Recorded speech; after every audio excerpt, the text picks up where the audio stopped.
Nos movemos entonces al de la ley de la guerra. Se nos hizo muy relevante porque inclusive aquí podemos ver que puede ser una oración un tanto agresiva. De hecho, cuando escuchamos una oración que trae implícito esa guerra espiritual y decimos, te largas, espíritu de Asmodeo, de estupor, de contrario a nuestro Señor Jesucristo, pues es una oración agresiva que pudiéramos nosotros identificar, pero que al final tiene soporte y autorización en la palabra de Dios inclusive nos decía Lolis hace rato que oramos que Jesús nos ha dado esa autoridad, ¿no? Nos ha dado esa autoridad de echar fuera esos demonios, de echar fuera esa vida espiritual que entendemos está opuesta al propósito que Dios tiene para nuestras vidas.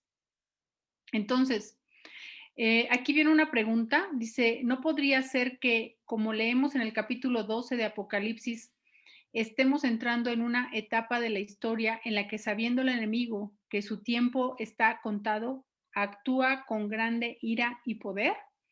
Y bueno, esto está reforzando también el comentario previo, que igual, o sea, el tiempo se está cortando, cuándo no sabemos, pero al final vemos demasiados aspectos de maldad, demasiadas estrategias que al final sí nos hacen esta pregunta retumbar, ¿no? ¿Será que el tiempo está yendo hacia abajo?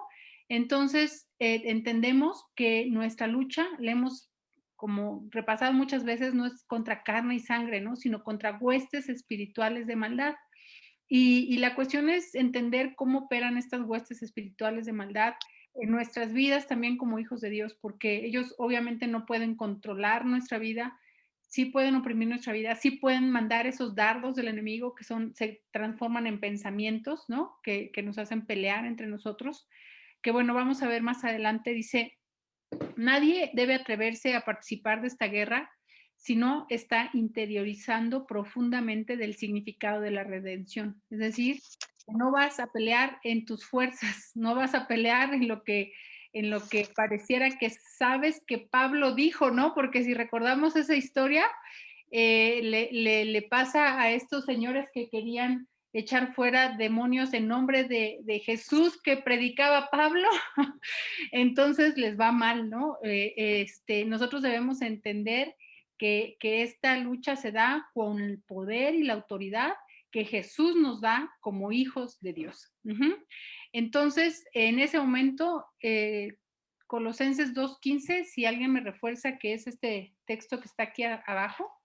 Y despojando a los principados y a las potestades, los exhibió públicamente, triunfando sobre ellos en la cruz. Gloria a Dios. Jesús fue quien triunfó sobre todos esos potestades, sobre todos esos principados en la cruz.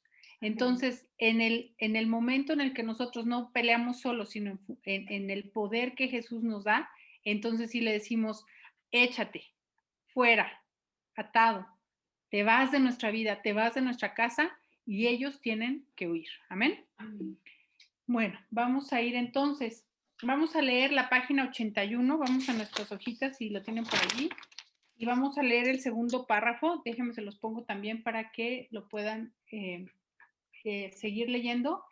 Aquí viene, dice, el enemigo y sus huestes andan por el mundo. Se nos dice que engañan a las naciones y se apoderan hasta de iglesias y misiones, porque encuentran entrada fácil donde hay mundanalidad y pecado, orgullo y herejías, rivalidades y ambiciones carnales, donde no hay nadie que le dispute su autoridad, basándose en la victoria del Calvario. El enemigo se dará maña para apoderarse del terreno y paralizar el esfuerzo cristiano por medio de maquinaciones habilidosas para las que su genio infernal no tiene paralelo. En muchas iglesias la atmósfera se ha tornado densa y tensa, y la palabra de Dios ya no capta las almas con poder, porque el enemigo se ha infiltrado en ellas de un modo artero y solapado. Los cielos ya no están abiertos a las manifestaciones espirituales de quien dijo, he aquí, yo estoy con vosotros todos los días. Entonces, Amén. fíjese cómo opera el diablo, ¿no? Y nos dice aquí el texto que puede tomar hasta iglesias, puede apoderarse de iglesias y misiones. ¿Y cómo lo hace, no? ¿Cómo hace? Entonces, aquí lo que nos está dando es como algunas estrategias que usa, ¿no? Si encuentra mundanalidad y pecado, pues ¿en quién? Pues en los congregantes. Si encuentra que hay orgullo, se encuentra que hay herejías, que hay rivalidades, es como un caldo de cultivo, ¿no? Mi hija Jimena hacía sus cultivos, hacía sus tapitas y metían ciertos condimentos y si había bicho, hermanos, aquello crecía, ¿no? Crecía así terriblemente y espantosamente en ese cultivo. Entonces, lo que genera el diablo es un cultivo, mete allí sus trampas, mete allí sus artimañas, mete allí sus argucias. Argucias es una palabra que también encontramos aquí y apenas encontramos el significado, que son argumentos que parecieran verdaderos, pero en realidad son falsos. Y entonces eso lo mete de manera sutil en nuestros pensamientos, ¿no? En nuestros pensamientos y pudieran ser tan sutiles como, ay, ¿cómo se les ocurre un ayuno de 3 días justo en el recalentado, ¿no? ¿Qué les pasa a estos pastores? Entonces empieza, sí, así trabaja el diablo porque no nos puede tomar, tenemos a Jesús acá, pero en la mente vienen los dardos y empiezan a trabajar en nuestra mente. Entonces, ese caldo es nuestro propio pecado, es nuestra propia concupiscencia, es nuestras propias ambiciones y empiezan a operar las herejías, las rivalidades y entonces allí podemos empezar inclusive nosotros mismos a gestar esas situaciones de, ¿y por qué le dice a Lolis que lea y no le dice a Luz, ¿no? ¿O por qué no le dice, y así, ¿no? Y entonces, ay, hermanos, se hacen argumentos del diablo en nuestra mente que terminan con apoderarse de la iglesia. Por eso consideramos que este capítulo es relevante, porque si eso opera en la iglesia, hermanos, también opera en la casa. La verdad es que es muy fácil que nosotros nos peleemos por, dice acá, minuciosa, ¿cómo, qué palabra dice? También dice una palabra, quisquillosidades, ¿no? Aquí dice, el enemigo trata siempre de inflamar el yo, o sea, lo que se infla aquí adentro, por medio de quisquillosidades, o sea, cosas que no tienen sentido. ¿Alguien que nos quiera definir quisquillosidades en sus propias palabras? Quisquilloso.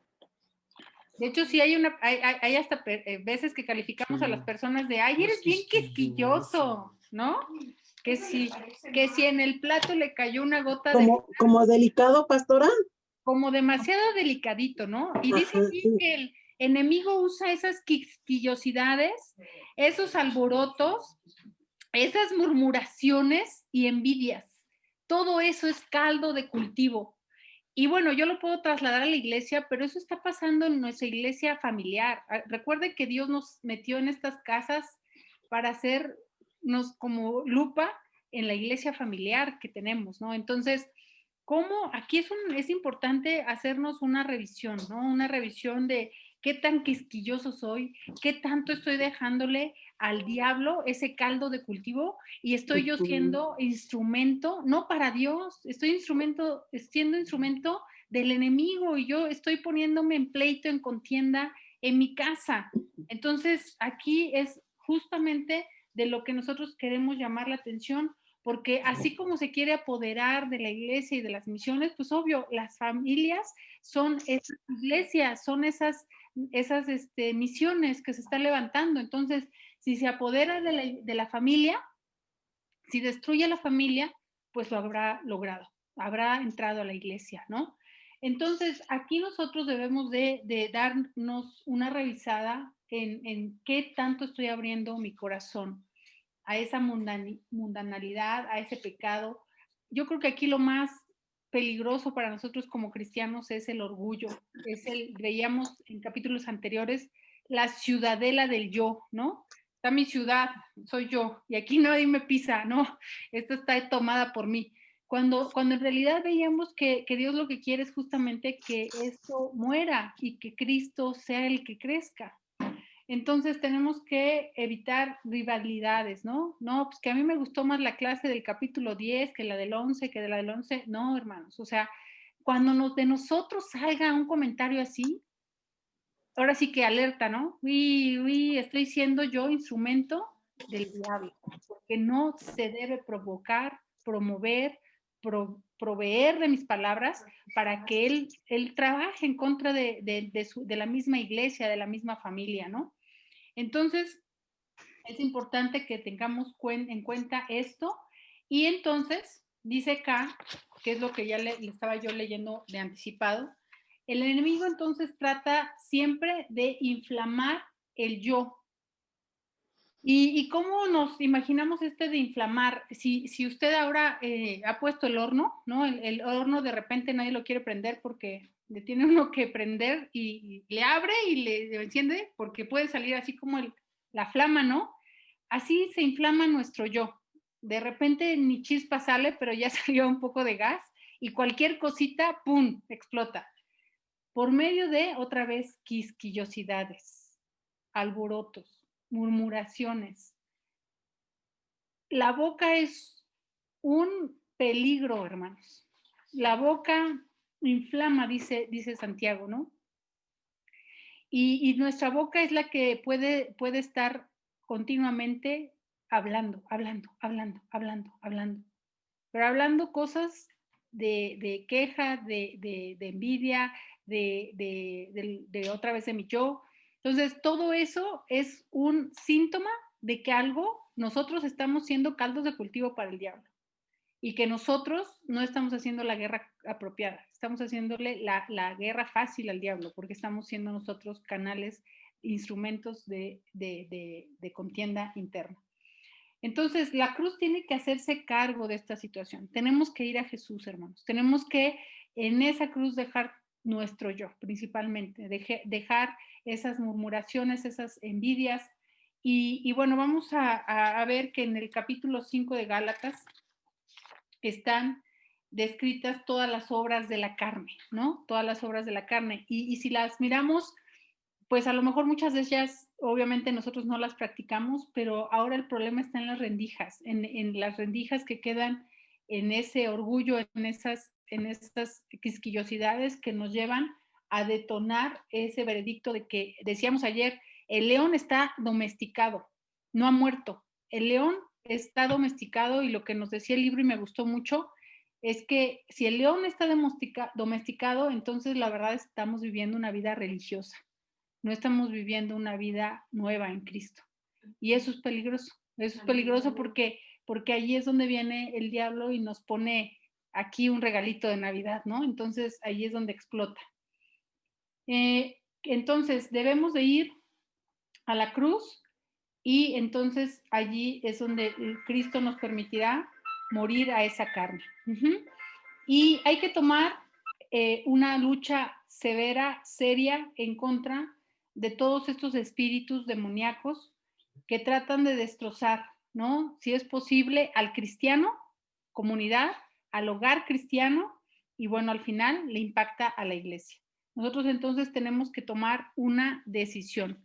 Primera de Pedro 5, 8 y 9, si alguien me ayuda a leerla, por favor. Sed sobrios y velad, porque vuestro adversario el diablo, como león rugiente, anda alrededor buscando a quien devorar, al Amén. cual resistir firmes en la fe, sabiendo que los mismos padecimientos se van cumpliendo en nuestros hermanos en todo el mundo. Así es. Fíjese que, gracias Juan. Me gustaría compartirles un video de un testimonio de una iglesia muy grande que ellos tienen un ministerio de oración 7x24. Tienen alabanza y oración todos los días, las 24 horas. Y el testimonio está impactante porque dice que en ellos, como dice aquí, son padecimientos que están alrededor de todos nuestros hermanos. En ellos, entre ellos, había rivalidades, había contiendas, había enemistades. Y Dios permitió que a través de la iglesia perseguida de China viniera un tiempo de sanidad, primero para ellos. y para la iglesia. Y mucho de ello, el éxito se debió a limar toda impureza, toda situación que el diablo al final es el que ha querido meter en la iglesia de Cristo. Y eso impide el actuar poderoso del Señor en medio de nosotros.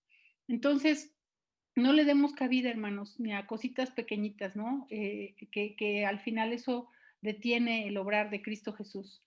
Este libro, les digo, no sé si se habrá escrito hace bastantes años, le calculábamos por ahí del 1900. Está hablando de lo que el Hijo de Dios debiera comprender de manera más profunda, que es ese periodo que ya hablamos y tocamos en un principio, de que cuando Jesús les dijo, cuando todo esto venga, pues resulta que ya está cada vez más cerca, ¿no? ¿Cuánto? No sé, pero tú sé más firme, porque a lo mejor eres ese Noé y esto va a tardar todavía 100 años o no sé, pero tienes que dejar a tus generaciones firmes para lo que ha de venir. Amén. Bueno, entonces vamos a prepararnos ahorita a leer la página 85, el último párrafo, y dice, Jesús es el Señor, fue manifestado para destruir las obras del diablo. El único que puede ayudarnos a destruir todas esas maquinaciones es Jesús. De modo que cuando reclamamos su destrucción en el nombre de Cristo, pisamos un terreno escritural seguro. Tenemos el poder de la palabra de Dios seguro para que nos ayude en esto. Vamos. Parecería que el cristiano de nuestro día estuviera dándose cuenta más y más de la existencia de una fuerza puramente espiritual e invisible que la Biblia llama el poder de las tinieblas, que está determinado y resuelto a perturbarlo por medio de acusaciones y que es implacable en sus esfuerzos por levantar dudas y temores. La oración es el único recurso del cristiano. Señor, exclamó el salmista, guarda mi vida del miedo del enemigo. 64:1. Y en el Salmo 149 se menciona el juicio escrito que todos los creyentes han de ejecutar. Ahora es el juicio de este mundo, dijo Jesús nuestro Señor, al penetrar en la vía dolorosa que lo condujo al Calvario. Ahora el príncipe de este mundo será echado fuera. Juan 12:31. Ahora ha venido la salvación y la virtud y el reino de nuestro Dios y el poder de su Cristo, porque el acusador de nuestros hermanos ha sido arrojado, el cual los acusaba delante de nuestro Dios día y noche. Y ellos le han vencido por la sangre del Cordero, por la palabra de su testimonio, y no han amado sus vidas hasta la muerte.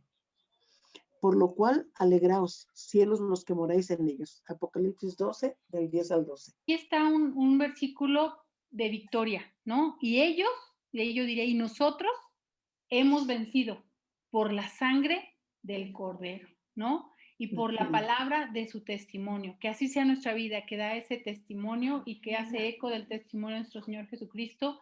Y no han amado sus vidas, no han tenido esas quisquillosidades, no han amado más sus vidas hasta la muerte. Por lo cual, alegraos cielos y los que moráis en ellos. Amén. Esa es la última ley de la oración. Con ella terminamos estas leyes las 10 leyes que nos propone el autor para que las pongamos en práctica en nuestras oraciones.